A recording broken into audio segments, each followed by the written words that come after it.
Daniel pasal 1 ayat 1 sampai 21 di Istana Babel. Pada tahun yang ketiga pemerintahan Yoyakim Raja Yehuda, datanglah Nebukadnezar Raja Babel ke Yerusalem lalu mengepung kota itu. Tuhan menyerahkan Yoyakim Raja Yehuda dan sebagian dari perkakas-perkakas di rumah Allah ke dalam tangannya. Semuanya itu dibawanya ke tanah Sinear, ke dalam rumah dewanya. Perkakas-perkakas itu dibawanya ke dalam perbendaharaan dewanya. Lalu raja bertitah kepada Aspenas, kepala istananya, untuk membawa beberapa orang Israel yang berasal dari keturunan raja dan dari kaum bangsawan, yakni orang-orang muda yang tidak ada sesuatu cela, yang berperawakan baik, yang memahami berbagai-bagai hikmat, berpengetahuan banyak, dan yang mempunyai pengertian tentang ilmu, yakni orang-orang yang cakap untuk bekerja dalam istana raja, supaya mereka diajarkan tulisan dan bahasa orang Kasdim.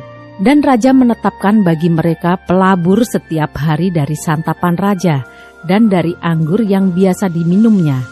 Mereka harus dididik selama 3 tahun, dan sesudah itu mereka harus bekerja pada raja. Di antara mereka itu ada juga beberapa orang Yehuda, yakni Daniel, Hananya, Misael, dan Asaria.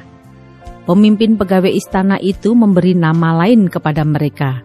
Daniel dinamainya Betsasar, Hananya dinamainya Sadrah, Misael dinamainya Mesah, dan Asaria dinamainya Abednego. Daniel berketetapan untuk tidak menajiskan dirinya dengan santapan raja dan dengan anggur yang biasa diminum raja. Dimintanyalah kepada pemimpin pegawai istana itu supaya ia tak usah menajiskan dirinya. Maka Allah mengaruniakan kepada Daniel kasih dan sayang dari pemimpin pegawai istana itu. Tetapi berkatalah pemimpin pegawai istana itu kepada Daniel, "Aku takut kalau tuanku raja yang telah menetapkan makanan dan minumanmu berpendapat bahwa kamu kelihatan kurang sehat daripada orang-orang muda lain yang sebaya dengan kamu, sehingga karena kamu aku dianggap bersalah oleh raja." Kemudian berkatalah Daniel kepada penjenang yang telah diangkat oleh pemimpin pegawai istana untuk mengawasi Daniel, Hananya, Misael, dan Asaria, "Adakanlah percobaan dengan hamba-hambamu ini selama 10 hari, dan biarlah kami diberikan sayur untuk dimakan dan air untuk diminum. Sesudah itu, bandingkanlah perawakan kami dengan perawakan orang-orang muda yang makan dari santapan raja. Kemudian perlakukanlah hamba-hambamu ini sesuai dengan pendapatmu." Didengarkannya lah permintaan mereka itu. Lalu diadakanlah percobaan dengan mereka selama 10 hari. Setelah lewat 10 hari, ternyata perawakan mereka lebih baik dan mereka kelihatan lebih gemuk daripada semua orang muda yang telah makan dari santapan raja. Kemudian penjenang itu selalu mengambil makanan mereka dan anggur yang harus mereka minum, lalu memberikan sayur kepada mereka. Kepada keempat orang muda itu Allah memberikan pengetahuan dan kepandaian tentang berbagai-bagai tulisan dan hikmat. Sedang Daniel juga mempunyai pengertian tentang berbagai-bagai penglihatan dan mimpi. Setelah lewat waktu yang ditetapkan raja bahwa mereka sekalian harus dibawa menghadap, maka dibawalah mereka oleh pemimpin pegawai istana itu ke hadapan Nebukadnezar. Raja bercakap-cakap dengan mereka, dan di antara mereka sekalian itu tidak didapati yang setara dengan Daniel, Hananya, Misael, dan Asaria. Maka bekerjalah mereka itu pada raja. Dalam tiap-tiap hal yang memerlukan kebijaksanaan dan pengertian yang ditanyakan raja kepada mereka, didapatinya bahwa mereka 10 kali lebih cerdas daripada semua orang berilmu dan semua ahli jampi di seluruh kerajaannya. Daniel ada di sana sampai tahun pertama pemerintahan Kores.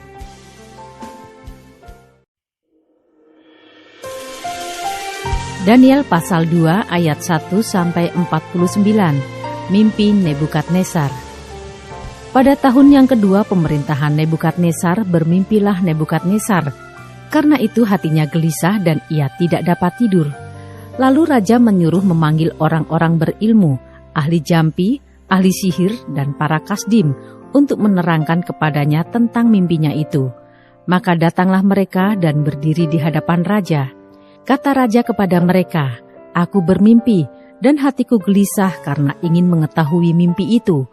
Lalu berkatalah para kasdim itu kepada raja dalam bahasa Aram, "Ya raja, kekalah hidupmu. Ceritakanlah kepada hamba-hambamu mimpi itu, maka kami akan memberitahukan maknanya." Tetapi raja menjawab para kasdim itu, "Aku telah mengambil keputusan, yakni jika kamu tidak memberitahukan kepadaku mimpi itu dengan maknanya, maka kamu akan dipenggal-penggal dan rumah-rumahmu akan dirobohkan menjadi timbunan puing. Tetapi jika kamu dapat memberitahukan mimpi itu dengan maknanya, maka kamu akan menerima hadiah, pemberian-pemberian, dan kehormatan yang besar daripadaku. Oleh sebab itu, beritahukanlah kepadaku mimpi itu dengan maknanya." Mereka menjawab pula, "Silakan tuanku raja menceritakan mimpi itu kepada hamba-hambanya ini, maka kami akan memberitahukan maknanya." Jawab raja, "Aku tahu benar-benar bahwa kamu mencoba mengulur-ulur waktu, karena kamu melihat bahwa aku telah mengambil keputusan, yakni jika kamu tidak dapat memberitahukan kepadaku mimpi itu, maka kamu akan kena hukuman yang sama. Dan aku tahu bahwa kamu telah bermufakat untuk mengatakan kepadaku hal-hal yang bohong dan busuk sampai keadaan berubah.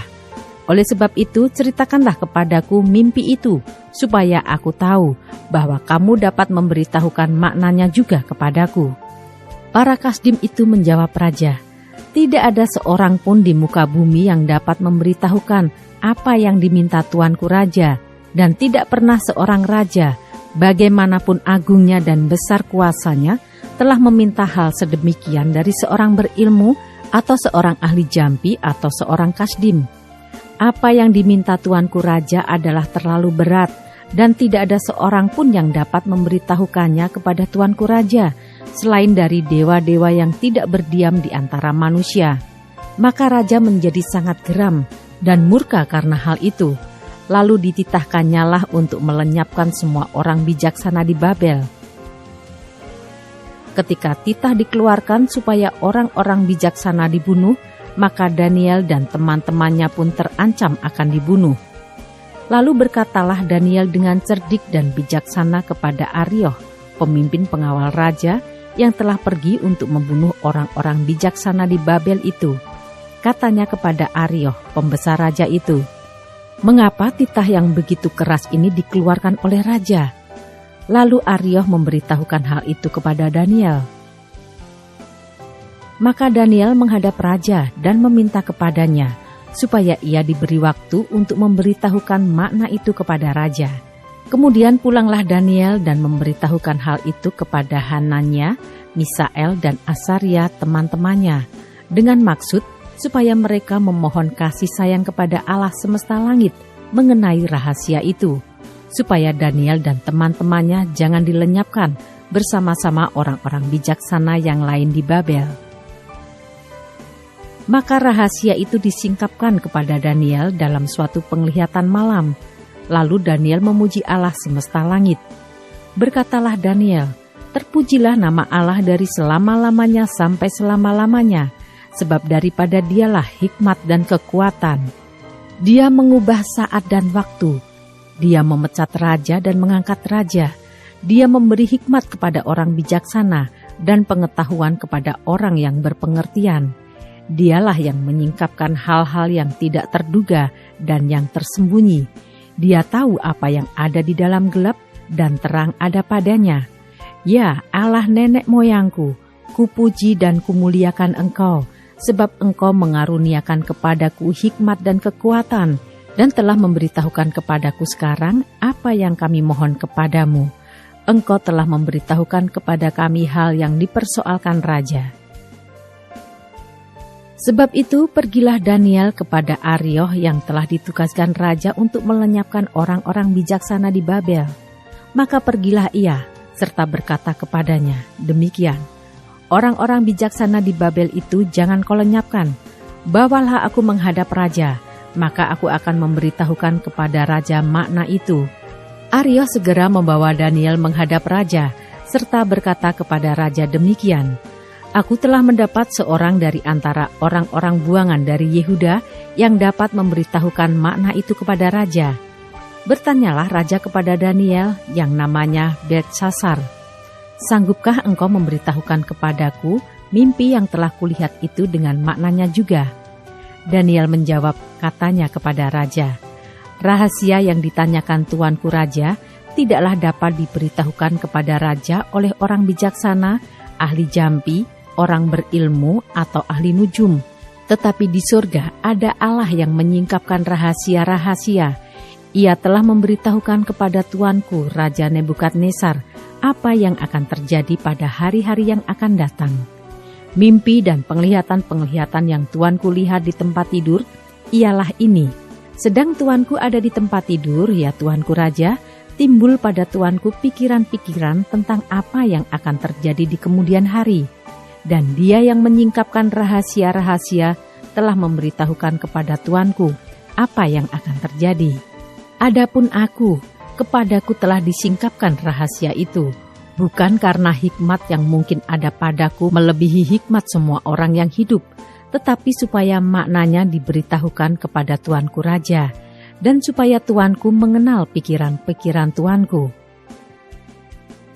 "Ya raja, tuanku melihat suatu penglihatan, yakni sebuah patung yang amat besar. Patung ini tinggi, berkilau-kilauan luar biasa, tegak di hadapan tuanku, dan tampak mendasyatkan.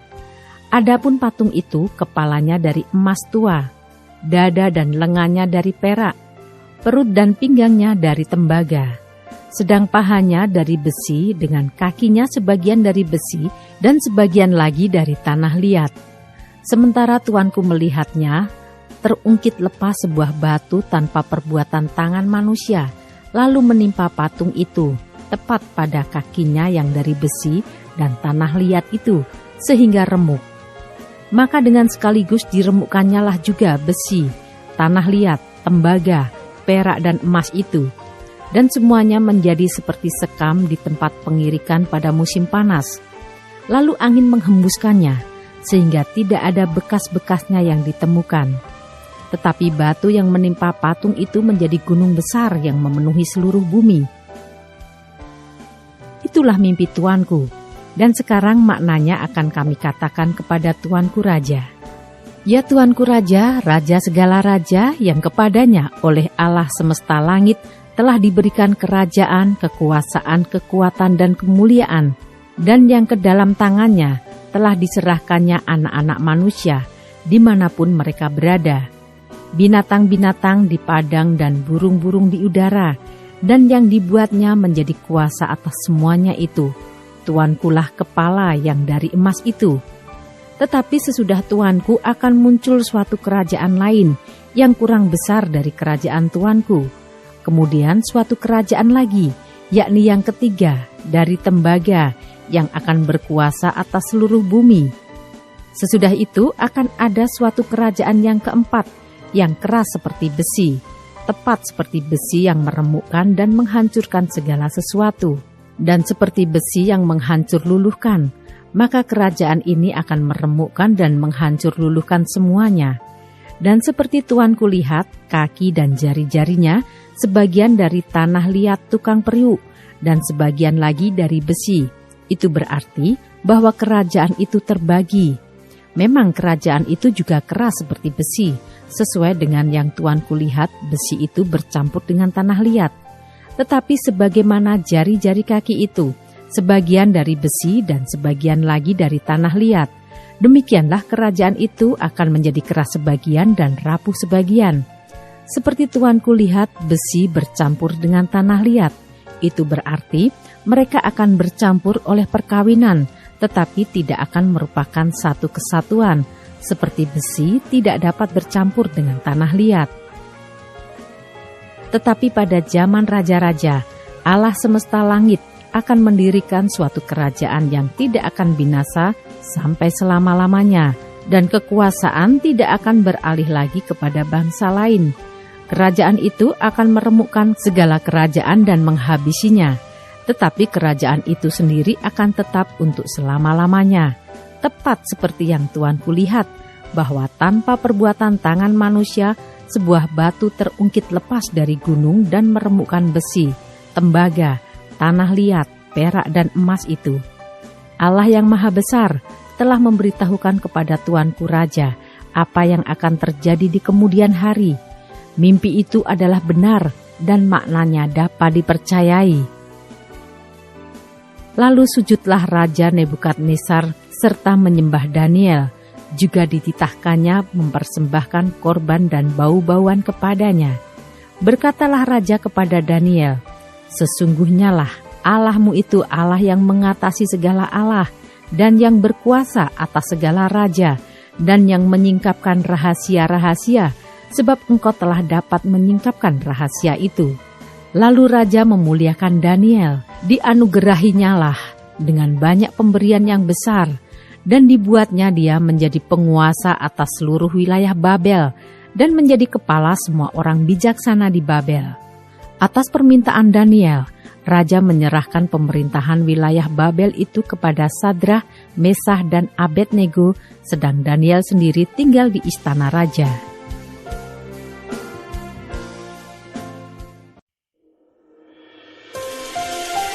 Daniel pasal 3, ayat 1-30, perapian yang menyala-nyala. Raja Nebukadnezar membuat sebuah patung emas yang tingginya 60 hasta dan lebarnya 6 hasta, yang didirikannya di dataran Dura di wilayah Babel. Lalu Raja Nebukadnezar menyuruh orang mengumpulkan para wakil raja, para penguasa, para bupati, para penasihat negara, para bendahara, para hakim, para ahli hukum, dan semua kepala daerah untuk menghadiri pentahbisan patung yang telah didirikannya itu. Lalu berkumpullah para wakil raja, para penguasa, para bupati, para penasihat negara, para bendahara, para hakim, para ahli hukum, dan semua kepala daerah untuk menghadiri pentahbisan patung yang telah didirikan Raja Nebukadnezar itu. Dan berserulah seorang bentara dengan suara nyaring, "Beginilah dititahkan kepadamu, hei orang-orang dari segala bangsa, suku bangsa, dan bahasa, demi kamu mendengar bunyi sangkakala, seruling, kecapi, rebab, gambus, serdam, dan berbagai-bagai jenis bunyi-bunyian, maka haruslah kamu sujud menyembah patung yang telah didirikan Raja Nebukadnezar itu. Siapa yang tidak sujud menyembah akan dicampakkan seketika itu juga ke dalam perapian yang menyala-nyala. Sebab itu demi segala bangsa mendengar bunyi sangkakala, seruling, kecapi, rebab, gambus, dan berbagai-bagai jenis bunyi-bunyian, maka sujudlah orang-orang dari segala bangsa, suku bangsa, dan bahasa, dan menyembah patung emas yang telah didirikan Raja Nebukadnezar itu. Pada waktu itu juga tampillah beberapa orang Kasdim menuduh orang Yahudi. Berkatalah mereka kepada Raja Nebukadnezar, "Ya Raja, kekalah hidup Tuanku. Tuanku Raja telah mengeluarkan titah bahwa setiap orang yang mendengar bunyi sangkakala, seruling, kecapi, rebab, gambus, serdam, dan berbagai-bagai jenis bunyi-bunyian harus sujud menyembah patung emas itu, dan bahwa siapa yang tidak sujud menyembah akan dicampakkan ke dalam perapian yang menyala-nyala." Ada beberapa orang Yahudi yang kepada mereka telah Tuanku berikan pemerintahan atas wilayah Babel, yakni Sadrah, Mesah, dan Abednego. Orang-orang ini tidak mengindahkan titah Tuanku, ya Raja. Mereka tidak memuja dewa Tuanku dan tidak menyembah patung emas yang telah Tuanku dirikan. Sesudah itu Nebukadnezar memerintahkan dalam marahnya dan geramnya untuk membawa Sadrah, Mesah, dan Abednego menghadap. Setelah orang-orang itu dibawa menghadap raja, berkatalah Nebukadnezar kepada mereka, "Apakah benar, hei Sadrah, Mesah, dan Abednego, bahwa kamu tidak memuja dewaku dan tidak menyembah patung emas yang kudirikan itu? Sekarang jika kamu bersedia, demi kamu mendengar bunyi sangkakala, seruling, kecapi, rebab, gambus, serdam, dan berbagai-bagai jenis bunyi-bunyian, sujudlah menyembah patung yang kubuat itu. Tetapi jika kamu tidak menyembah, kamu akan dicampakkan seketika itu juga ke dalam perapian yang menyala-nyala. Dan dewa manakah yang dapat melepaskan kamu dari dalam tanganku?" Lalu Sadrah, Mesah, dan Abednego menjawab Raja Nebukadnezar, "Tidak ada gunanya kami memberi jawab kepada tuanku dalam hal ini. Jika Allah kami yang kami puja sanggup melepaskan kami, maka ia akan melepaskan kami dari perapian yang menyala-nyala itu dan dari dalam tanganmu ya Raja.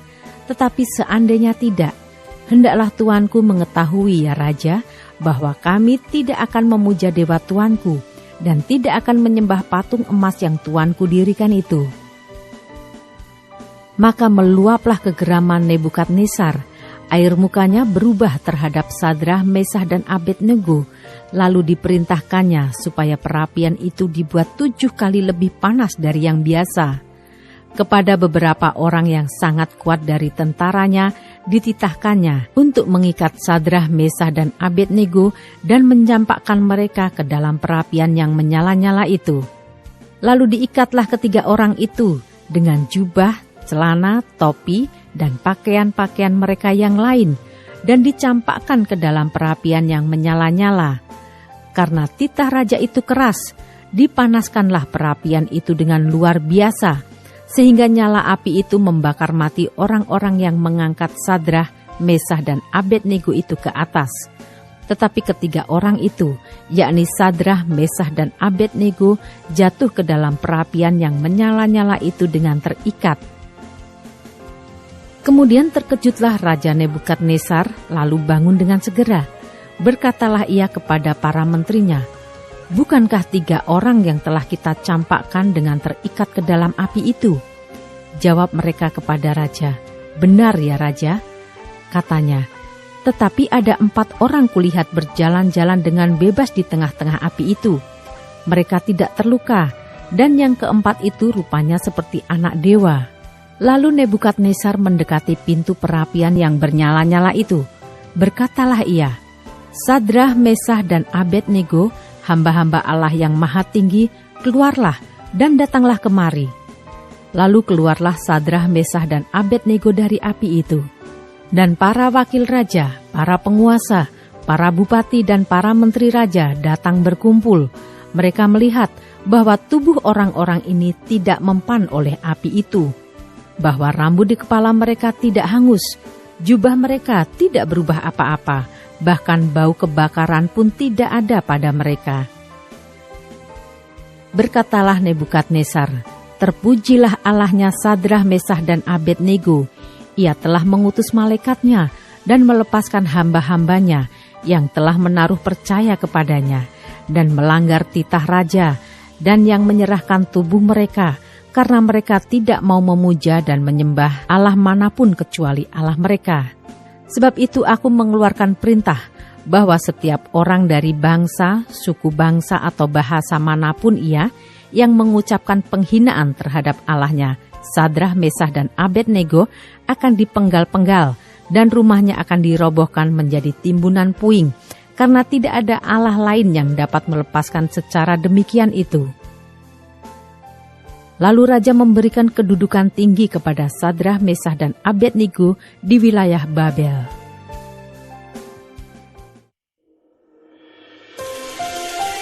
Daniel pasal 4 ayat 1-37. Nebukadnezar meninggikan diri dan direndahkan. Dari Raja Nebukadnezar kepada orang-orang dari segala bangsa, suku bangsa dan bahasa yang diam di seluruh bumi. Bertambah-tambahlah kiranya kesejahteraanmu. Aku berkenan memaklumkan tanda-tanda dan mujizat-mujizat yang telah dilakukan Allah yang maha tinggi kepadaku.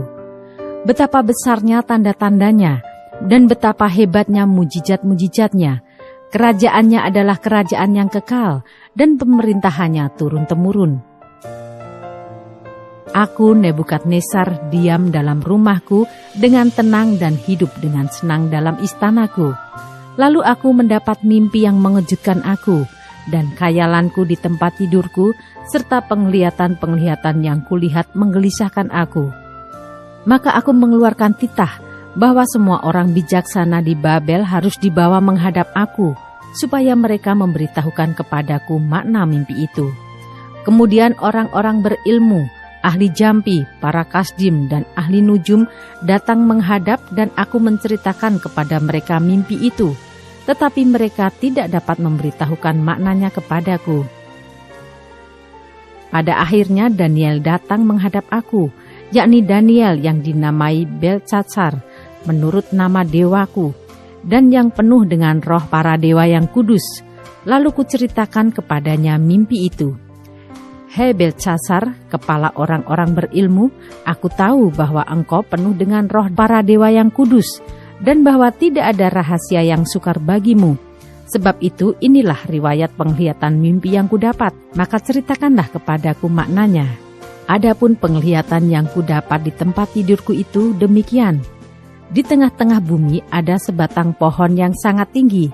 Pohon itu bertambah besar dan kuat, tingginya sampai ke langit dan dapat dilihat sampai ke ujung seluruh bumi. Daun-daunnya indah, buahnya berlimpah-limpah. Padanya ada makanan bagi semua yang hidup. Di bawahnya binatang-binatang di padang mencari tempat bernaung, dan di dahan-dahannya bersarang burung-burung di udara, dan segala makhluk mendapat makanan daripadanya. Kemudian dalam penglihatan yang kudapat di tempat tidurku itu, tampak seorang penjaga, seorang kudus turun dari langit. Ia berseru dengan nyaring, demikian katanya, "Tebanglah pohon itu, dan potonglah dahan-dahannya, gugurkanlah daun-daunnya, dan hamburkanlah buah-buahnya. Biarlah binatang-binatang lari dari bawahnya, dan burung-burung dari dahan-dahannya. Tetapi biarkanlah tunggulnya tinggal di dalam tanah, terikat dengan rantai dari besi dan tembaga. Di rumput muda di padang, biarlah ia dibasahi dengan embun dari langit, dan bersama-sama dengan binatang-binatang mendapat bagiannya dari rumput di bumi. Biarlah hati manusianya berubah, dan diberikan kepadanya hati binatang. Demikianlah berlaku atasnya sampai 7 masa berlalu." Titah ini adalah menurut putusan para penjaga, dan hal ini menurut perkataan orang-orang kudus, supaya orang-orang yang hidup tahu bahwa Yang Maha Tinggi berkuasa atas kerajaan manusia dan memberikannya kepada siapa yang dikehendakinya. Bahkan orang yang paling kecil sekalipun dapat diangkatnya untuk kedudukan itu. Itulah mimpi yang telah kudapat, aku Raja Nebukadnezar. Sekarang engkau, Beltsatsar, katakanlah kepadaku maknanya. Sebab semua orang bijaksana dari kerajaanku tidak dapat memberitahukan maknanya kepadaku. Tetapi engkaulah yang sanggup, karena engkau penuh dengan roh para dewa yang kudus. Lalu berdirilah Daniel yang namanya Beltsatsar, tercengang beberapa saat. Pikiran-pikirannya menggelisahkan dia. Berkatalah raja, "Beltsatsar, janganlah mimpi dan maknanya itu menggelisahkan engkau." Beltsatsar menjawab, "Tuanku, biarlah mimpi itu tertimpa atas musuh tuanku, dan maknanya atas seteru tuanku. Pohon yang tuanku lihat itu, yang bertambah besar dan kuat, yang tingginya sampai ke langit, dan yang terlihat sampai ke seluruh bumi, yang daun-daunnya indah dan buahnya berlimpah-limpah, dan padanya ada makanan bagi semua yang hidup, yang di bawahnya ada binatang-binatang di padang, dan di dahan-dahannya bersarang burung-burung di udara. Tuankulah itu, ya Raja, tuanku yang telah bertambah besar dan kuat, yang kebesarannya bertambah sampai ke langit, dan yang kekuasaannya sampai ke ujung bumi. Tentang yang tuanku Raja lihat, yakni seorang penjaga, seorang kudus yang turun dari langit sambil berkata, 'Tebanglah pohon ini dan binasakanlah dia. Tetapi biarkanlah tunggulnya ada di dalam tanah, terikat dengan rantai dari besi dan tembaga, di rumput muda di padang, dan biarlah ia dibasahi dengan embun dari langit, dan mendapat bagiannya bersama-sama dengan binatang-binatang di padang.' Hingga sudah berlaku yang demikian atasnya sampai 7 masa berlalu. Inilah maknanya, ya Raja, dan inilah putusan Yang Maha Tinggi mengenai tuanku Raja. Tuanku akan dihalau dari antara manusia, dan tempat tinggal tuanku akan ada di antara binatang-binatang di padang. Kepada tuanku akan diberikan makanan rumput, seperti kepada lembu, dan tuanku akan dibasahi dengan embun dari langit. Dan demikianlah akan berlaku atas tuanku sampai 7 masa berlalu, hingga tuanku mengakui bahwa Yang Maha Tinggi berkuasa atas kerajaan manusia dan memberikannya kepada siapa yang dikehendakinya. Yang dikatakan tentang membiarkan tunggul pohon itu, berarti kerajaan tuanku akan kembali tuanku pegang segera sesudah tuanku mengakui bahwa surgalah yang mempunyai kekuasaan. Jadi ya Raja, biarlah nasihatku berkenan pada hati tuanku. Lepaskanlah diri tuanku daripada dosa dengan melakukan keadilan, dan daripada kesalahan dengan menunjukkan belas kasihan terhadap orang yang tertindas. Dengan demikian, kebahagiaan tuanku akan dilanjutkan.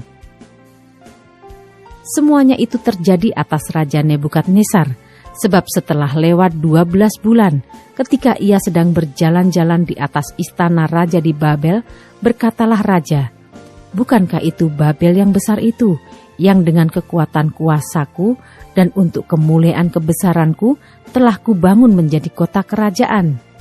Raja belum habis bicara ketika suatu suara terdengar dari langit. "Kepadamu dinyatakan, ya Raja Nebukadnezar, bahwa kerajaan telah beralih daripadamu. Engkau akan dihalau dari antara manusia, dan tempat tinggalmu akan ada di antara binatang-binatang di padang. Kepadamu akan diberikan makanan rumput seperti kepada lembu, dan demikianlah akan berlaku atasmu sampai 7 masa berlalu, hingga engkau mengakui bahwa Yang Maha Tinggi berkuasa atas kerajaan manusia dan memberikannya kepada siapa yang dikehendakinya." Pada saat itu juga terlaksanalah perkataan itu atas Nebukadnezar, dan ia dihalau dari antara manusia dan makan rumput seperti lembu, dan tubuhnya basah oleh embun dari langit, sampai rambutnya menjadi panjang seperti bulu burung rajawali dan kukunya seperti kuku burung. Tetapi setelah lewat waktu yang ditentukan, aku Nebukadnezar menengadah ke langit, dan akal budiku kembali lagi kepadaku. Lalu aku memuji Yang Maha Tinggi dan membesarkan dan memuliakan yang hidup kekal itu, karena kekuasaannya ialah kekuasaan yang kekal dan kerajaannya turun-temurun. Semua penduduk bumi dianggap remeh. Ia berbuat menurut kehendaknya terhadap bala tentara langit dan penduduk bumi, dan tidak ada seorang pun yang dapat menolak tangannya dengan berkata kepadanya, "Apa yang kau buat?" Pada waktu akal budiku kembali kepadaku, kembalilah juga kepadaku kebesaran dan kemuliaanku untuk kemasyuran kerajaanku. Para menteriku dan para pembesarku menjemput aku lagi. Aku dikembalikan kepada kerajaanku, bahkan kemuliaan yang lebih besar dari dahulu diberikan kepadaku. Jadi sekarang aku, Nebukadnezar, memuji, meninggikan, dan memuliakan Raja Surga, yang segala perbuatannya adalah benar, dan jalan-jalannya adalah adil, dan yang sanggup merendahkan mereka yang berlaku congkak.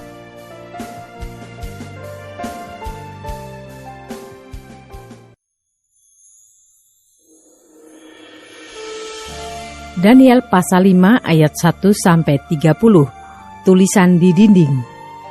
Raja Belsyazar mengadakan perjamuan yang besar untuk para pembesarnya, 1000 orang jumlahnya, dan di hadapan 1000 orang itu ia minum-minum anggur.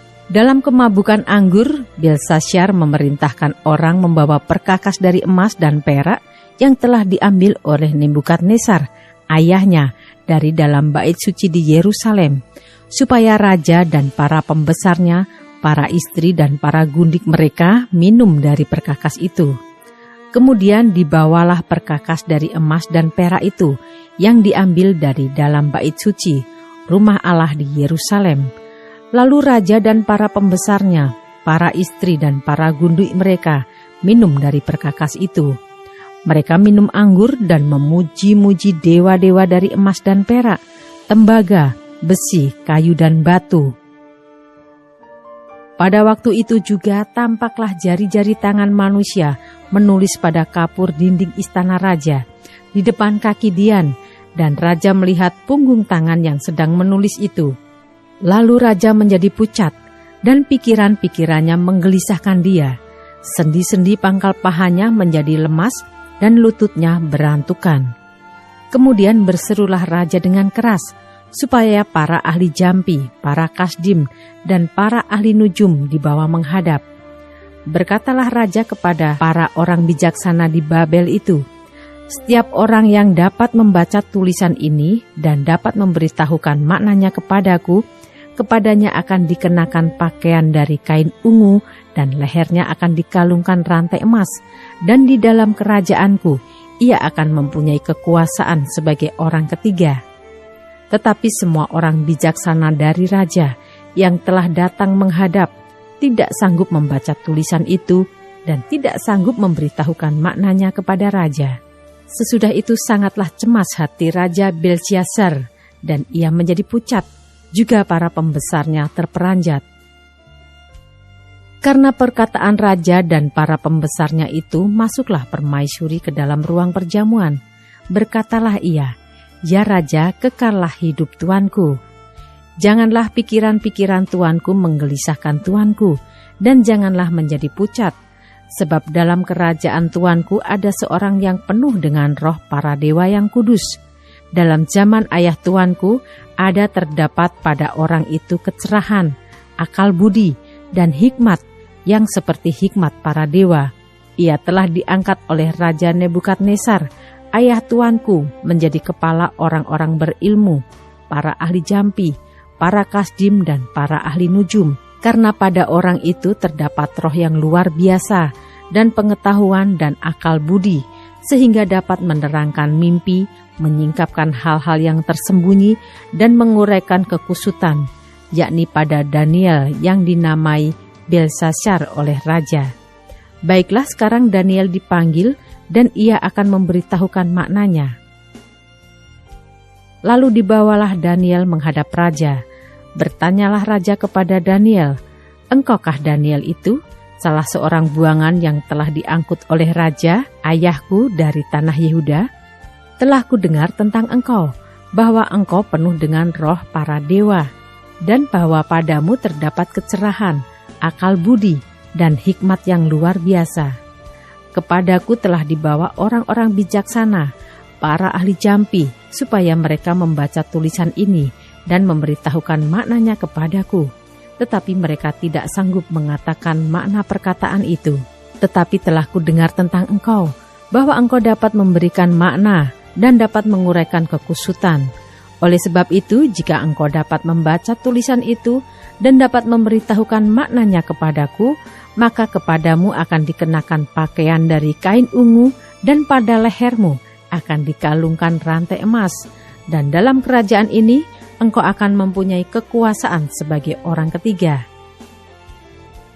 Kemudian Daniel menjawab raja, "Tahanlah hadiah tuanku, berikanlah pemberian tuanku kepada orang lain. Namun demikian, aku akan membaca tulisan itu bagi raja dan memberitahukan maknanya kepada tuanku. Ya tuanku raja, Allah yang maha tinggi telah memberikan kekuasaan sebagai raja, kebesaran, kemuliaan, dan keluhuran kepada Nebukadnezar, ayah tuanku. Dan oleh karena kebesaran yang telah diberikannya kepadanya itu, maka takut dan gentarlah terhadap dia orang-orang dari segala bangsa, suku bangsa dan bahasa. Dibunuhnya siapa yang dikehendakinya, dan dibiarkannya hidup siapa yang dikehendakinya. Ditinggikannya siapa yang dikehendakinya, dan direndahkannya siapa yang dikehendakinya. Tetapi ketika ia menjadi tinggi hati dan keras kepala, sehingga berlaku terlalu angkuh, maka ia dijatuhkan dari tahta kerajaannya, dan kemuliaannya diambil daripadanya. Ia dihalau dari antara manusia, dan hatinya menjadi sama seperti hati binatang, dan tempat tinggalnya ada di antara keledai hutan.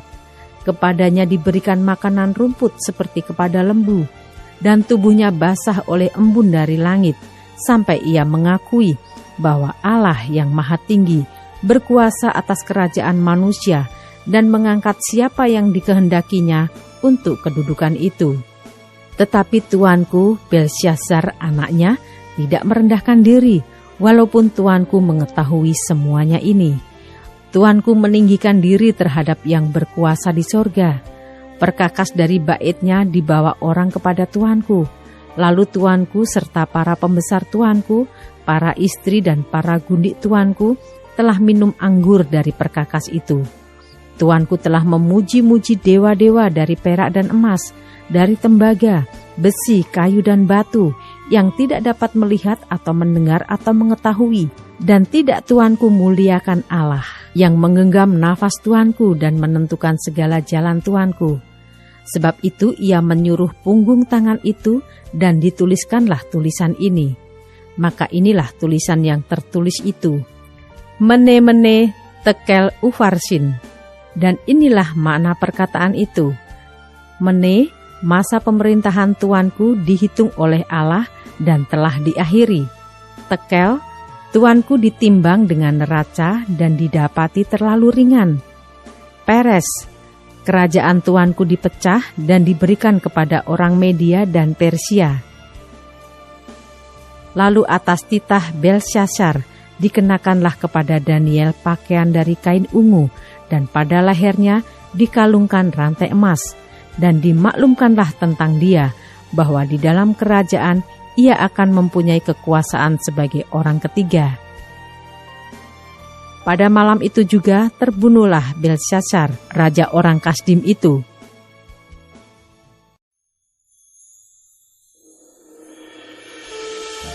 Daniel pasal 6 ayat 1-29. Gua Singa. Darius orang Media menerima pemerintahan ketika ia berumur 62 tahun. Lalu berkenanlah Darius mengangkat 120 wakil-wakil raja atas kerajaannya. Mereka akan ditempatkan di seluruh kerajaan. Membawahi mereka diangkat pula 3 pejabat tinggi. Dan Daniel adalah salah satu dari ketiga orang itu. Kepada merekalah para wakil-wakil raja harus memberi pertanggungan jawab, supaya raja jangan dirugikan. Maka Daniel ini melebihi para pejabat tinggi dan para wakil raja itu, karena ia mempunyai roh yang luar biasa, dan raja bermaksud untuk menempatkannya atas seluruh kerajaannya. Kemudian para pejabat tinggi dan wakil raja itu mencari alasan dakwaan terhadap Daniel dalam hal pemerintahan, tetapi mereka tidak mendapat alasan apapun atau sesuatu kesalahan, sebab ia setia dan tidak ada didapati sesuatu kelalaian atau sesuatu kesalahan padanya. Maka berkatalah orang-orang itu, kita tidak akan mendapat suatu alasan dakwaan terhadap Daniel ini, kecuali dalam hal ibadahnya kepada Allahnya. Kemudian bergegas-gegaslah para pejabat tinggi dan wakil raja itu menghadap raja serta berkata kepadanya, ya Raja Darius, kekallah hidup tuanku. Semua pejabat tinggi kerajaan ini, semua penguasa dan wakil raja, para menteri dan bupati telah mufakat, supaya dikeluarkan kiranya suatu penetapan raja dan ditetapkan suatu larangan, agar barang siapa yang dalam 30 hari menyampaikan permohonan kepada salah satu dewa atau manusia, kecuali kepada tuanku ya raja, maka ia akan dilemparkan ke dalam gua singa. Oleh sebab itu ya raja, keluarkanlah larangan itu dan buatlah suatu surat perintah yang tidak dapat diubah menurut undang-undang orang Media dan Persia yang tidak dapat dicabut kembali. Sebab itu Raja Darius membuat surat perintah dengan larangan itu. Demi didengar Daniel bahwa surat perintah itu telah dibuat, pergilah ia ke rumahnya. Dalam kamar atasnya ada tingkap-tingkap yang terbuka ke arah Yerusalem. 3 kali sehari ia berlutut, berdoa serta memuji Allahnya, seperti yang biasa dilakukannya. Lalu orang-orang itu bergegas-gegas masuk dan mendapati Daniel sedang berdoa dan bermohon kepada Allahnya. Kemudian mereka menghadap raja dan menanyakan kepadanya tentang larangan raja. Bukankah tuanku mengeluarkan suatu larangan, supaya setiap orang yang dalam 30 hari menyampaikan permohonan kepada salah satu dewa atau manusia, kecuali kepada tuanku ya raja, akan dilemparkan ke dalam gua singa? Jawab raja, perkara ini telah pasti menurut undang-undang orang Media dan Persia yang tidak dapat dicabut kembali. Lalu kata mereka kepada raja, Daniel, salah seorang buangan dari Yehuda, tidak mengindahkan tuanku ya Raja, dan tidak mengindahkan larangan yang tuanku keluarkan. Tetapi 3 kali sehari ia mengucapkan doanya. Setelah Raja mendengar hal itu, maka sangat sedihlah ia, dan ia mencari jalan untuk melepaskan Daniel. Bahkan sampai matahari masuk, ia masih berusaha untuk menolongnya. Lalu bergegas-gegaslah orang-orang itu menghadap Raja, serta berkata kepadanya, "Ketahuilah ya Raja, bahwa menurut undang-undang orang Media dan Persia tidak ada larangan atau penetapan yang dikeluarkan Raja yang dapat diubah." Sesudah itu Raja memberi perintah, lalu diambillah Daniel dan dilemparkan ke dalam gua singa. Berbicaralah Raja kepada Daniel, "Allahmu yang kau sembah dengan tekun, dialah kiranya yang melepaskan engkau." Maka dibawalah sebuah batu dan diletakkan pada mulut gua itu.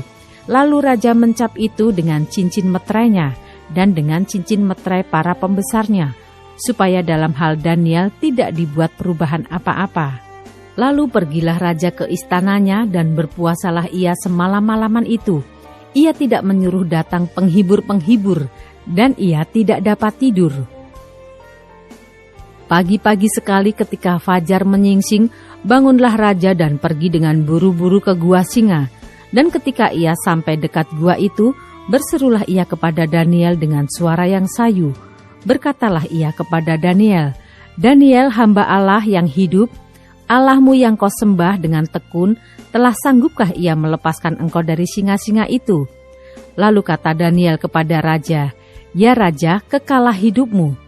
Allahku telah mengutus malaikatnya untuk mengatupkan mulut singa-singa itu, sehingga mereka tidak mengapa-apakan aku, karena ternyata aku tak bersalah di hadapannya. Tetapi juga terhadap tuanku ya Raja, aku tidak melakukan kejahatan." Lalu sangat sukacitalah Raja dan ia memberi perintah supaya Daniel ditarik dari dalam gua itu. Maka ditariklah Daniel dari dalam gua itu, dan tidak terdapat luka apa-apa padanya, karena ia percaya kepada Allahnya. Raja memberi perintah, lalu diambillah orang-orang yang telah menuduh Daniel dan mereka dilemparkan ke dalam gua singa, baik mereka maupun anak-anak dan istri-istri mereka. Belum lagi mereka sampai ke dasar gua singa itu.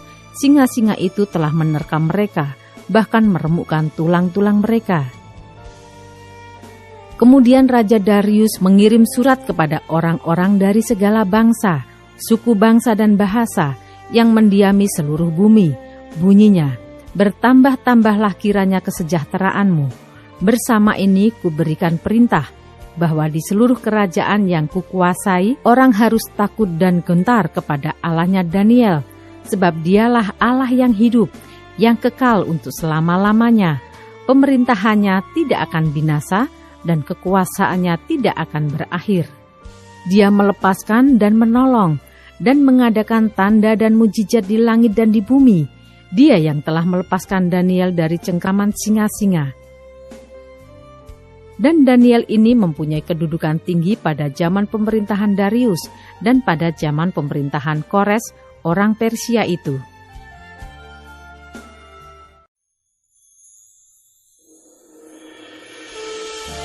Daniel pasal 7 ayat 1-28, keempat binatang dan anak manusia. Pada tahun pertama pemerintahan Belsyazar, Raja Babel, bermimpilah Daniel dan mendapat penglihatan-penglihatan di tempat tidurnya. Lalu dituliskannya mimpi itu, dan inilah garis besarnya. Berkatalah Daniel demikian, "Pada malam hari aku mendapat penglihatan, tampak keempat angin dari langit mengguncangkan laut besar, dan 4 binatang besar naik dari dalam laut, yang satu berbeda dengan yang lain. Yang pertama rupanya seperti seekor singa dan mempunyai sayap burung Raja Wali. Aku terus melihatnya sampai sayapnya tercabut dan ia terangkat dari tanah dan ditegakkan pada 2 kaki seperti manusia, dan kepadanya diberikan hati manusia. Dan tampak ada seekor binatang yang lain, yang kedua, rupanya seperti beruang. Ia berdiri pada sisinya yang sebelah, dan 3 tulang rusuk masih ada di dalam mulutnya di antara giginya. Dan demikianlah dikatakan kepadanya, "Ayo, makanlah daging banyak-banyak."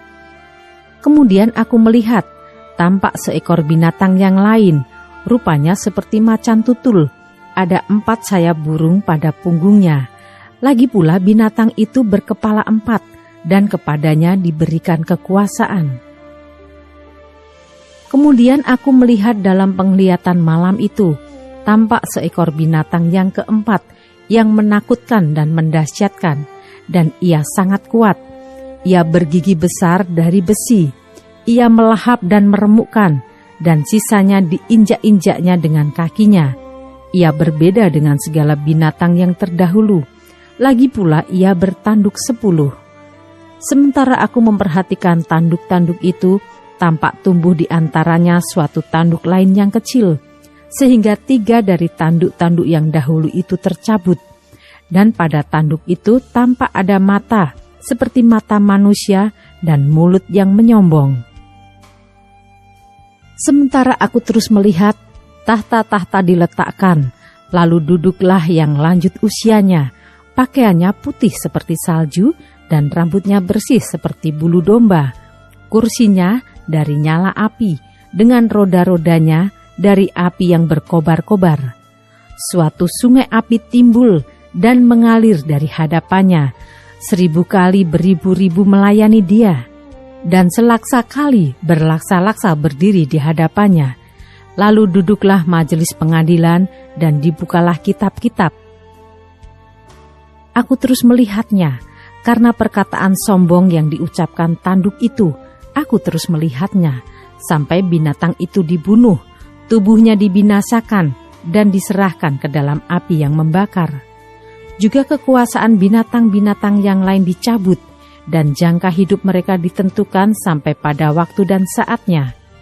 Aku terus melihat dalam penglihatan malam itu, tampak datang dengan awan-awan dari langit seorang seperti anak manusia. Datanglah ia kepada yang lanjut usianya itu, dan ia dibawa ke hadapannya. Lalu diberikan kepadanya kekuasaan dan kemuliaan dan kekuasaan sebagai raja. Maka orang-orang dari segala bangsa, suku bangsa dan bahasa mengabdi kepadanya. Kekuasaannya ialah kekuasaan yang kekal, yang tidak akan lenyap, dan kerajaannya ialah kerajaan yang tidak akan musnah. Maka aku, Daniel, terharu karena hal itu, dan penglihatan-penglihatan yang kulihat itu menggelisahkan aku. Lalu kudekati salah seorang dari mereka yang berdiri di sana, dan kuminta penjelasan tentang semuanya itu. Maka berkatalah ia kepadaku, dan diberitahukannya lah kepadaku maknanya. Binatang-binatang besar yang 4 ekor itu ialah 4 raja yang akan muncul dari dalam bumi. Sesudah itu orang-orang kudus milik Yang Maha Tinggi akan menerima pemerintahan, dan mereka akan memegang pemerintahan itu sampai selama-lamanya, bahkan kekal selama-lamanya. Lalu aku ingin mendapat penjelasan tentang binatang yang keempat itu, yang berbeda dengan segala binatang yang lain, yang sangat menakutkan, dengan gigi besinya dan kuku tembaganya, yang melahap dan meremukkan, dan menginjak-injak sisanya dengan kakinya.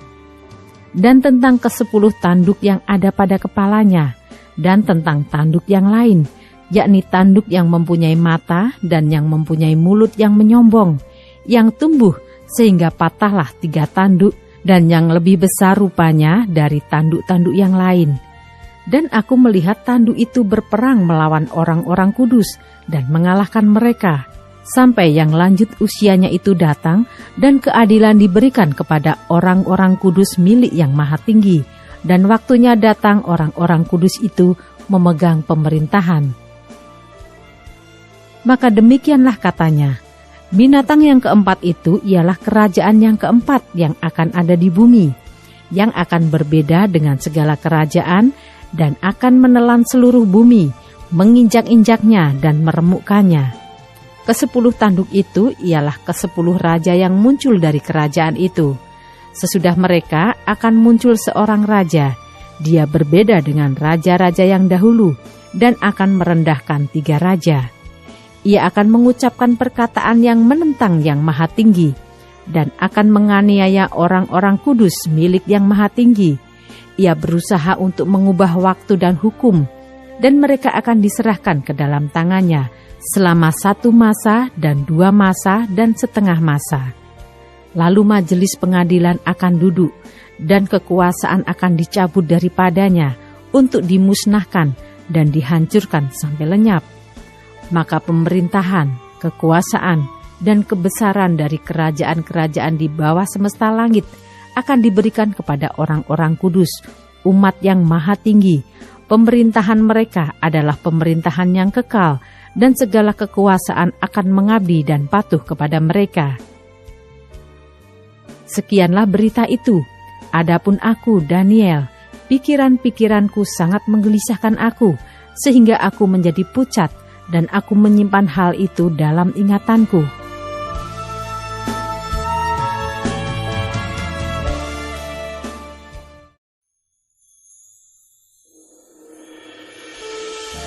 Daniel pasal 8 ayat 1-27. Domba jantan dan kambing jantan. Pada tahun yang ketiga pemerintahan Raja Belsyazar, nampaklah kepadaku, Daniel, suatu penglihatan sesudah yang tampak kepadaku dahulu itu. Aku melihat dalam penglihatan itu, dan sementara aku melihat, aku berada di Puri-Susan yang ada di wilayah Elam, dan aku melihat dalam penglihatan itu bahwa aku sedang di tepi sungai Ulai. Aku mengangkat mukaku dan melihat, tampak seekor domba jantan berdiri di depan sungai itu. Tanduknya 2, dan kedua tanduk itu tinggi, tetapi yang satu lebih tinggi dari yang lain, dan yang tinggi itu tumbuh terakhir. Aku melihat domba jantan itu menanduk ke barat, ke utara, dan ke selatan, dan tidak ada seekor binatang pun yang tahan menghadapi dia, dan tidak ada yang dapat membebaskan dari kuasanya. Ia berbuat sekehendak hatinya, dan membesarkan diri. Tetapi sementara aku memperhatikannya, tampak seekor kambing jantan datang dari sebelah barat yang melintasi seluruh bumi tanpa menginjak tanah, dan kambing jantan itu mempunyai satu tanduk yang aneh di antara kedua matanya. Ia datang pada domba jantan yang 2 tanduknya dan yang kulihat berdiri di depan sungai itu, lalu menyerangnya dengan keganasan yang hebat.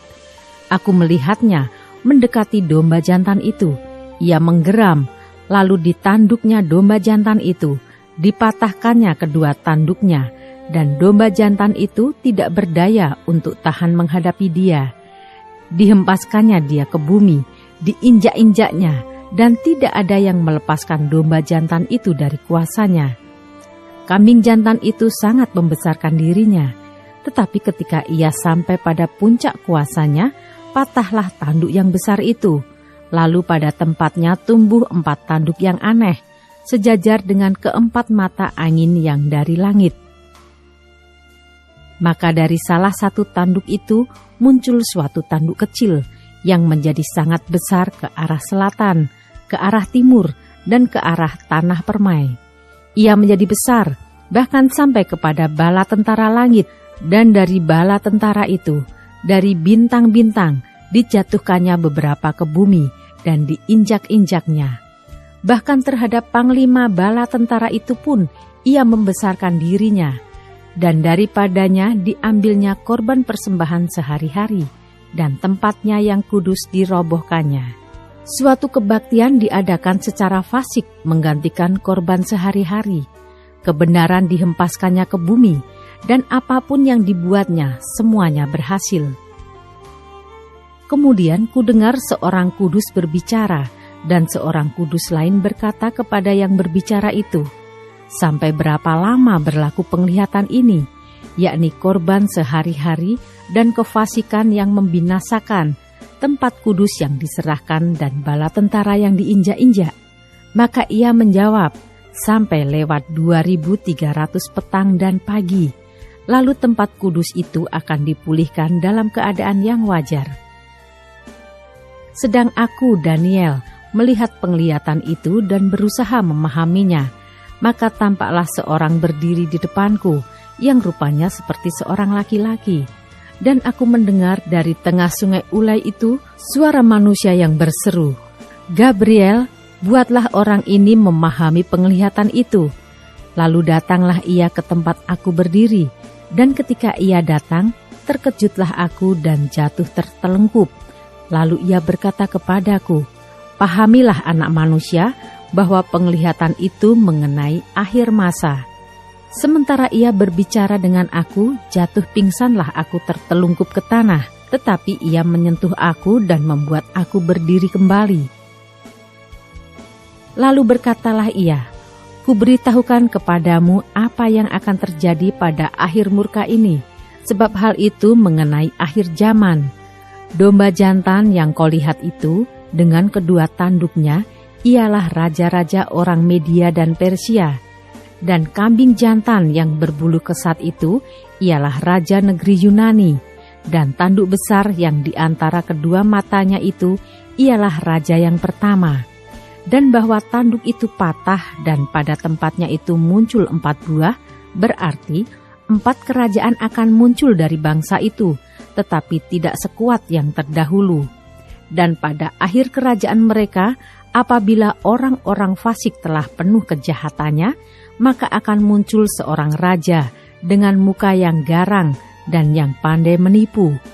Kekuatannya akan menjadi hebat, tetapi tidak sekuat yang terdahulu, dan ia akan mendatangkan kebinasaan yang mengerikan, dan apa yang dilakukannya akan berhasil.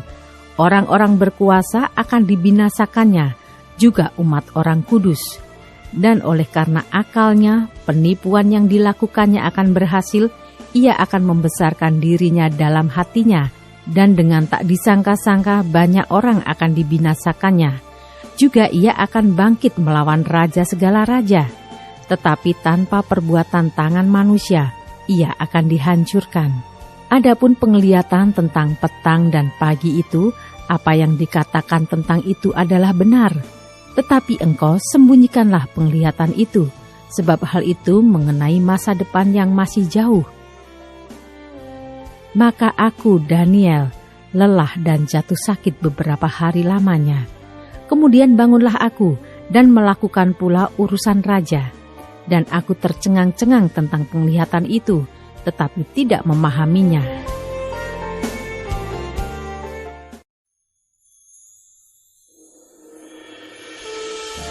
Daniel pasal 9 ayat 1-19. Doa Daniel. Pada tahun pertama pemerintahan Darius, anak Ahasiweros, dari keturunan orang Media, yang telah menjadi raja atas kerajaan orang Kasdim.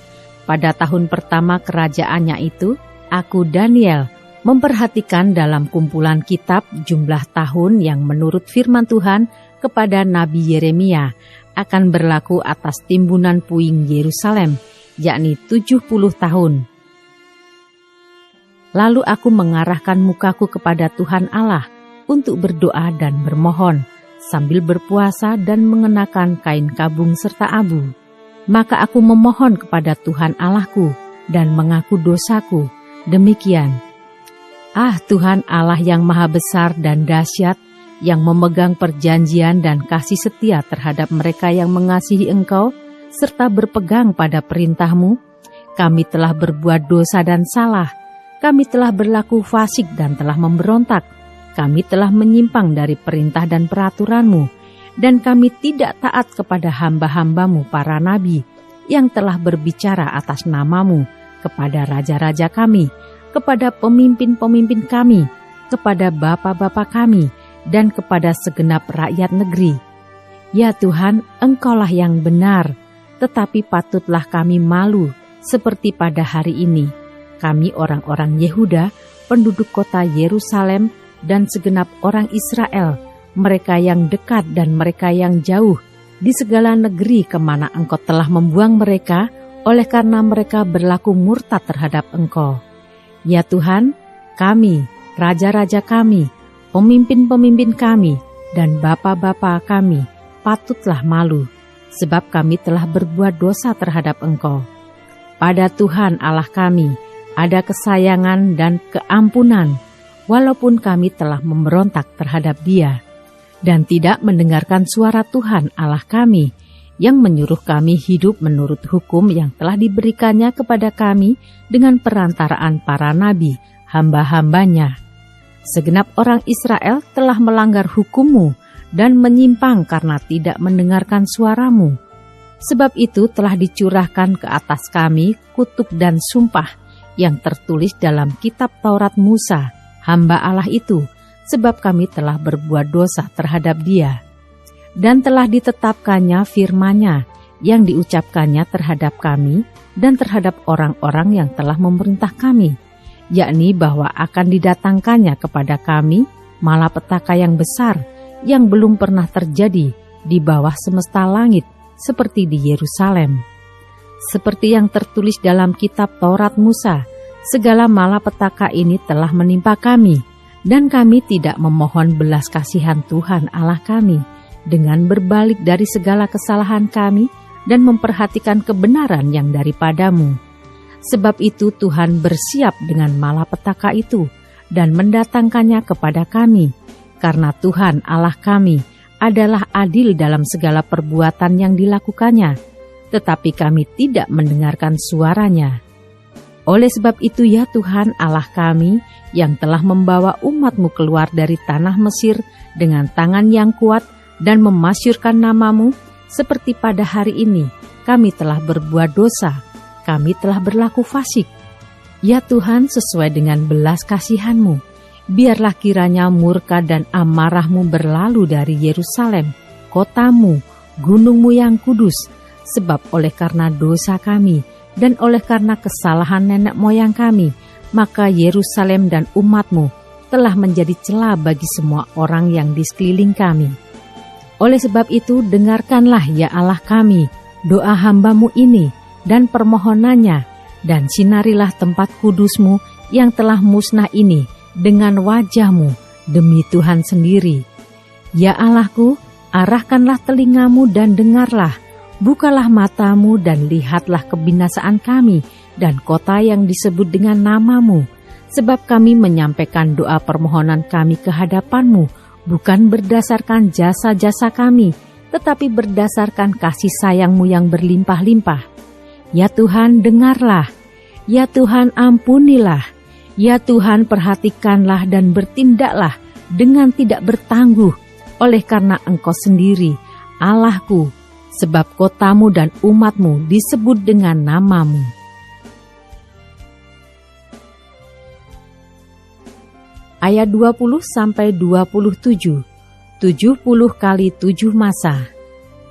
Sementara aku berbicara dan berdoa dan mengaku dosaku dan dosa bangsaku, bangsa Israel, dan menyampaikan ke hadapan Tuhan Allahku permohonanku bagi gunung kudus Allahku, sementara aku berbicara dalam doa, terbanglah dengan cepat ke arahku Gabriel, dia yang telah kulihat dalam penglihatan yang dahulu itu pada waktu persembahan korban petang hari.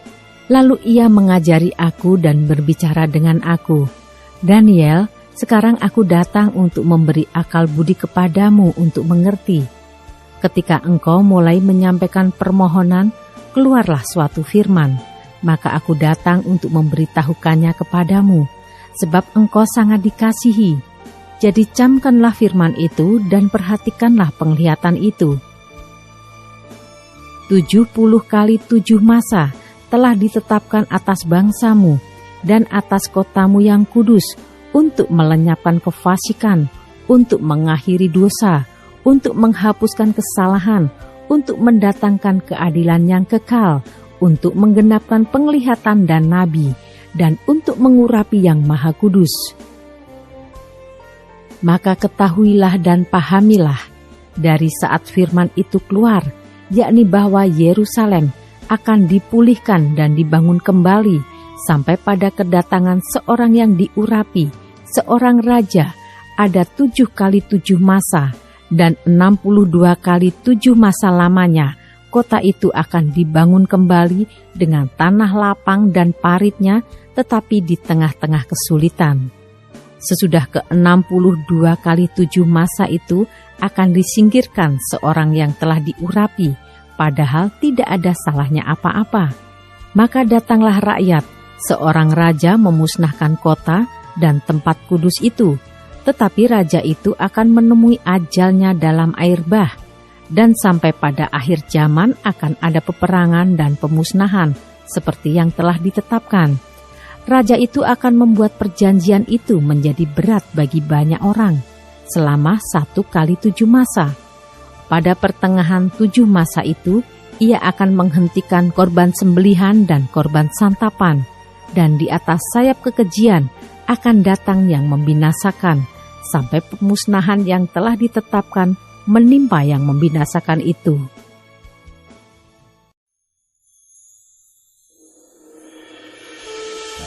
Daniel pasal 10 ayat 1 sampai 21.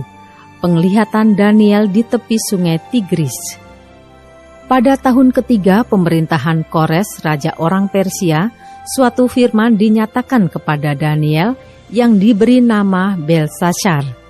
Firman itu benar dan mengenai kesusahan yang besar, maka dicamkannyalah firman itu dan diperhatikannyalah penglihatan itu. Pada waktu itu aku, Daniel, berkabung 3 minggu penuh. Makanan yang sedap tidak kumakan, daging dan anggur tidak masuk ke dalam mulutku, dan aku tidak berurap sampai berlalu 3 minggu penuh.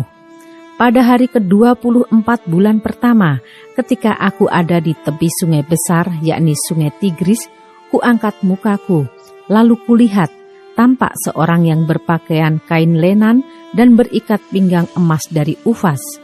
Tubuhnya seperti permata Tarsis dan wajahnya seperti cahaya kilat.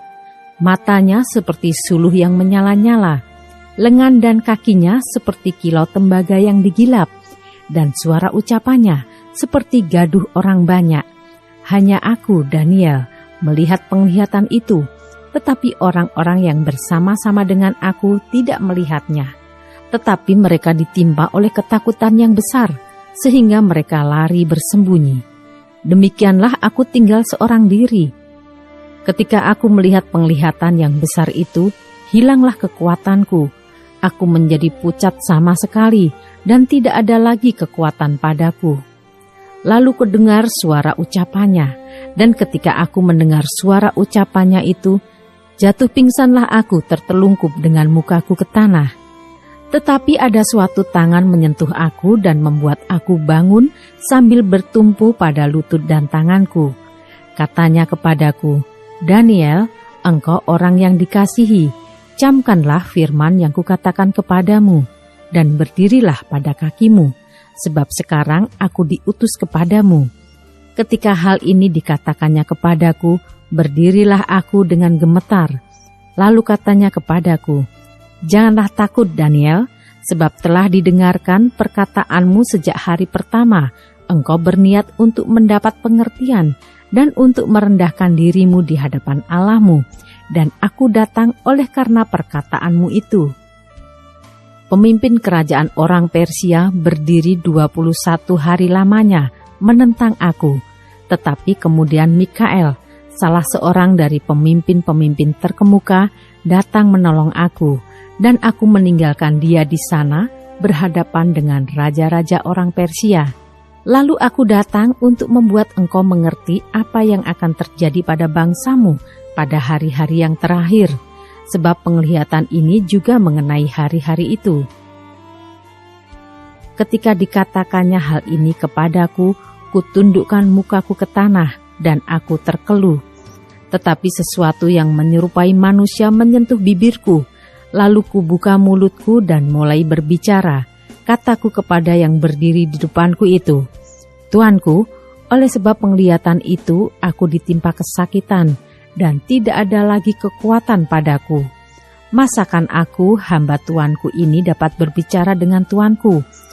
Bukankah tidak ada lagi kekuatan padaku dan tidak ada lagi nafas padaku? Lalu dia yang rupanya seperti manusia itu menyentuh aku pula dan memberikan aku kekuatan dan berkata, Hei engkau yang dikasihi, janganlah takut. Sejahteralah engkau, jadilah kuat. Ya, jadilah kuat. Sementara ia berbicara dengan aku merasa kuat lagi dan berkata, Berbicaralah kiranya Tuanku, sebab engkau telah memberikan aku kekuatan. Lalu katanya, "Tahukah engkau mengapa aku datang kepadamu? Sebentar lagi aku kembali untuk berperang dengan pemimpin orang Persia, dan sesudah aku selesai dengan dia, maka pemimpin orang Yunani akan datang. Namun demikian aku akan memberitahukan kepadamu apa yang tercantum dalam kitab kebenaran. Tidak ada satupun yang berdiri di pihakku dengan tetap hati melawan mereka, kecuali Mikael, pemimpinmu itu."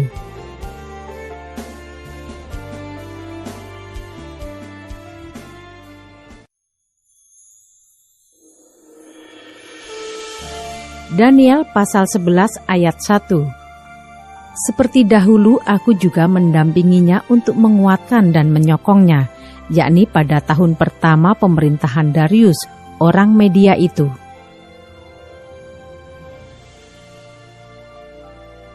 Ayat 2-45, Raja Negeri Utara dan Raja Negeri Selatan. Oleh sebab itu, aku akan memberitahukan kepadamu hal yang benar. Sesungguhnya 3 raja lagi akan muncul di negeri Persia, dan yang keempat akan mendapat kekayaan yang lebih besar dari mereka semua. Dan apabila ia telah menjadi kuat karena kekayaannya, ia akan berusaha sekuat-kuatnya untuk melawan kerajaan Yunani. Kemudian akan muncul seorang raja yang gagah perkasa, yang akan memerintah dengan kekuasaan yang besar dan akan berbuat sekehendaknya. Tetapi baru saja ia muncul, maka kerajaannya akan pecah dan terbagi-bagi menurut keempat mata angin dari langit, jatuh bukan kepada keturunannya dan tanpa kekuasaan seperti yang dipunyainya, sebab kerajaannya akan runtuh dan menjadi milik orang-orang yang lain daripada orang-orang ini. Maka Raja Negeri Selatan akan menjadi kuat, tetapi salah seorang dari panglima-panglimanya akan menjadi lebih kuat daripadanya, dan orang ini memerintah, lalu kekuasaannya akan menjadi kekuasaan yang besar. Beberapa tahun kemudian keduanya akan bersekutu. Putri Raja Negeri Selatan akan datang kepada Raja Negeri Utara untuk mengadakan persetujuan, tetapi putri itu tidak berhasil. Juga keturunannya tidak dapat bertahan. Putri itu akan diserahkan.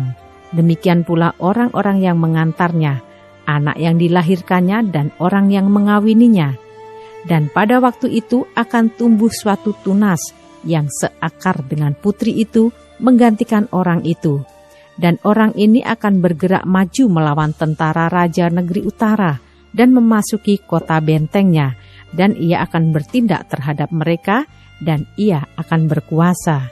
Bahkan dewa-dewa mereka dan patung-patung tuangan mereka dan barang-barang mereka yang berharga dari perak dan emas akan diangkutnya sebagai jarahan ke Mesir. Lalu beberapa tahun lamanya ia akan berhenti berperang melawan Raja Negeri Utara. Kemudian raja ini akan memasuki kerajaan Raja Negeri Selatan, tetapi kemudian pulang ke negerinya sendiri. Kemudian anak-anaknya akan bersiap untuk berperang dan akan mengerahkan sejumlah tentara yang besar. Lalu salah seorang dari mereka itu akan bergerak maju melawan dia, menggenangi dan meliputi semuanya seperti air bah. Dan pada serbuan yang kedua kalinya, ia akan sampai ke benteng musuhnya. Maka menggeramlah raja dari negeri selatan itu, lalu maju berperang melawan Raja Negeri Utara, yang telah mengerahkan sejumlah tentara besar, dan tentara besar itu akan jatuh ke tangan musuhnya. Setelah tentara besar itu dihancurkannya, maka hatinya akan bermegah. Walaupun ia telah menewaskan berlaksa-laksa orang, ia tidak akan mempunyai kekuatan. Lalu untuk kedua kalinya, Raja Negeri Utara itu akan mengerahkan sejumlah tentara besar, lebih besar dari yang pertama, dan beberapa tahun kemudian, ia akan bergerak maju melawan dia dengan tentara yang besar dan dengan banyak perlengkapan perang. Pada waktu itu banyak orang akan bangkit melawan Raja Negeri Selatan. Juga orang-orang yang lalim dari bangsamu akan membesarkan diri, sehingga penglihatan itu menjadi kenyataan, tetapi mereka akan tergelincir. Maka Raja Negeri Utara itu akan datang, mendirikan kubu pengepungan, dan merebut kota yang berbenteng. dan tentara negeri selatan tidak akan dapat bertahan, juga pasukan-pasukan pilihannya sekalipun. Ya, tidak ada kekuatan apapun yang dapat bertahan, sehingga raja yang menyerangnya akan berbuat sekehendak hati, dan tidak ada seorang pun yang dapat bertahan menghadapinya. Ia akan menduduki tanah permai, dan seluruhnya akan ada dalam kekuasaannya. Kemudian ia akan berusaha untuk menguasai seluruh kerajaan orang yang lain itu. Ia akan mengadakan persetujuan dengan dia, dan seorang putrinya diberikannya kepadanya untuk menghancurkan kerajaan itu. Tetapi maksudnya itu tidak akan berhasil dan tidak akan menguntungkannya. Lalu ia akan memalingkan mukanya ke tanah-tanah pesisir, dan banyak yang direbutnya. Tetapi seorang panglima akan menghentikan penghinaannya itu, bahkan akan mengembalikan penghinaan itu kepadanya. Sesudah itu ia akan memalingkan mukanya ke kota-kota benteng di negerinya sendiri, tetapi ia akan tergelincir dan jatuh dan tidak akan ditemukan lagi. Menggantikan dia akan muncul seorang yang menyuruh seorang pemungut pajak menjalani bagian yang terindah dari kerajaan itu, tetapi beberapa hari kemudian ia akan dibinasakan, bukan oleh kemarahan atau oleh peperangan. Menggantikan dia akan muncul seorang yang hina, yang tidak memperoleh martabat raja, tetapi dengan tak disangka-sangka, ia akan datang merebut kedudukan raja dengan perbuatan-perbuatan licin. Seluruh tentara yang datang melanda akan dihanyutkan di hadapannya dan dihancurkan, bahkan juga seorang raja perjanjian. Dan dari saat diadakan persekutuan dengan dia, ia akan berlaku curang, dan ia akan maju serta menjadi berkuasa, meskipun sedikit orang-orangnya. Dengan tak disangka-sangka, ia akan memasuki daerah-daerah yang paling subur dari negeri itu, dan melakukan apa yang belum pernah dilakukan oleh para bapa dan nenek moyangnya, yakni menghampurkan rampasan dan jarahan dan harta di antara orang-orangnya. Juga terhadap tempat-tempat yang berbenteng, ia membuat siasat, tetapi hanya untuk sementara waktu. Kekuatan dan keberaniannya akan ditujukannya melawan Raja Negeri Selatan dengan memakai tentara yang besar. Dan walaupun Raja Negeri Selatan itu akan bersiap untuk berperang dengan tentara yang amat besar dan kuat, ia tidak akan dapat bertahan, sebab akan diadakan siasat terhadap dia. Dan orang-orang yang makan dari santapannya akan meruntuhkannya. Tentaranya akan hanyut dan banyak orangnya yang tewas dibunuh. Dan kedua raja itu bermaksud jahat, dan sedang mereka duduk bersama-sama pada satu meja, mereka akan saling membohongi. Tetapi hal itu tidak akan berhasil, sebab akhir zaman itu belum mencapai waktu yang ditetapkan. Kemudian ia akan pulang ke negerinya dengan banyak harta, dan hatinya bermaksud menentang perjanjian kudus, dan itu dilakukannya lalu pulang ke negerinya. Pada waktu yang ditetapkan, ia akan memasuki pula negeri selatan, tetapi kali yang kedua ini tidak akan sama dengan yang pertama, karena akan datang kapal-kapal orang Kitim melawan dia, sehingga hilanglah keberaniannya. Lalu pulanglah ia dengan hati mendendam terhadap perjanjian kudus, dan ia akan bertindak. Setelah pulang kembali, ia akan menunjukkan perhatiannya kepada mereka yang meninggalkan perjanjian kudus. Tentaranya akan muncul, mereka akan menajiskan tempat kudus, benteng itu, menghapuskan korban sehari-hari, dan menegakkan kekejian yang membinasakan. Dan orang-orang yang berlaku fasik terhadap perjanjian akan dibujuknya sampai murtad dengan kata-kata licin. Tetapi umat yang mengenal Allahnya akan tetap kuat dan akan bertindak. Dan orang-orang bijaksana di antara umat itu akan membuat banyak orang mengerti. Tetapi untuk beberapa waktu lamanya mereka akan jatuh oleh karena pedang dan api, oleh karena ditawan dan dirampas.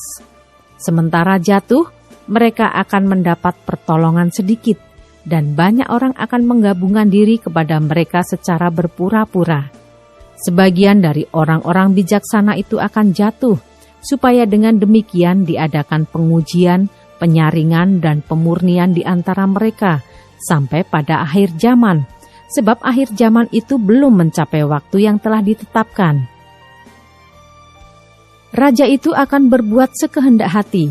Ia akan meninggikan dan membesarkan dirinya terhadap setiap Allah, juga terhadap Allah yang mengatasi segala Allah.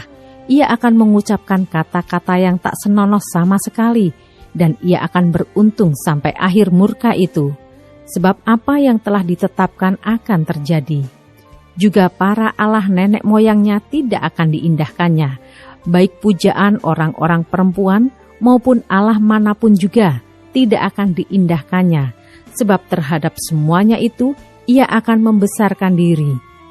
Tetapi sebagai ganti semuanya itu, ia akan menghormati dewa benteng-benteng. Dewa yang tidak dikenal oleh nenek moyangnya akan dihormatinya dengan membawa emas dan perak dan permata dan barang-barang yang berharga.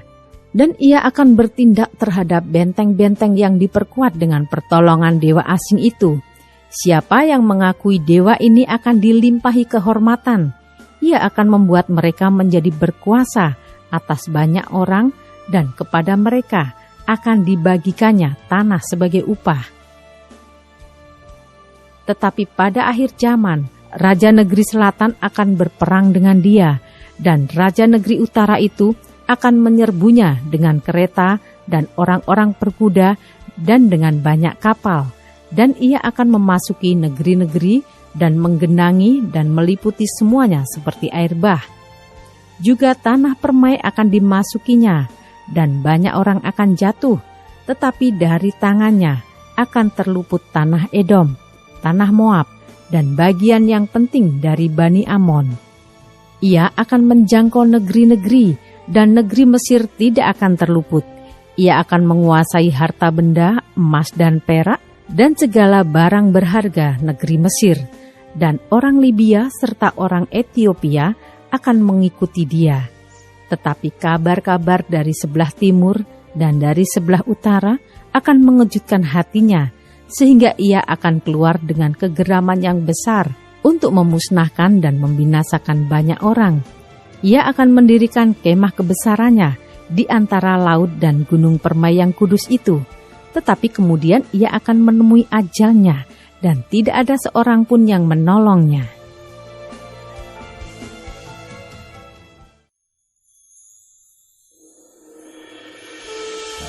Daniel pasal 12 ayat 1-13, akhir zaman.